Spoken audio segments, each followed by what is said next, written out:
ਅੱਜ ਦੀਆਂ ਖਬਰਾਂ ਵੱਲ ਆਈਏ ਤੇ ਸਾਰਿਆਂ ਨੂੰ ਪਤਾ ਹੀ ਆ ਵੀ ਨਾਈਜਰ ਜੋ ਮੁਲਕ ਹੈਗਾ ਆ, ਉੱਥੇ ਆਰਮੀ ਨੇ ਟੇਕ ਓਵਰ ਕਰ ਲਿਆ ਆ ਤੇ ਉਸ ਦੇ ਸੰਬੰਧ ਦੇ ਵਿੱਚ ਅੱਜ ਯੂਐਸ ਨੇ ਜਿੰਨੇ ਵੀ ਅੰਬੈਸੀ ਦੇ ਪਰਸਨਲ ਆ ਉੱਥੇ ਰਹਿੰਦੇ ਆ ਉਹਨਾਂ ਨੂੰ ਕਿਹਾ ਵੀ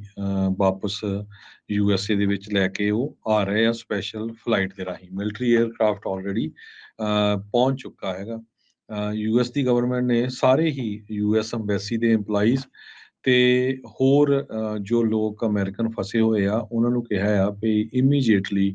ਉਸ ਮੁਲਕ ਨੂੰ ਛੱਡ ਦਿਓ ਕਿਉਂਕਿ ਉੱਥੇ ਜੋ ਵਾਇਲੈਂਸ ਆ ਉਹ ਵਧਣ ਦੇ ਬਹੁਤ ਜ਼ਿਆਦਾ ਚਾਂਸ ਇਸ ਟਾਈਮ ਤੇ ਬਣੇ ਹੋਏ ਹੈਗੇ ਆ।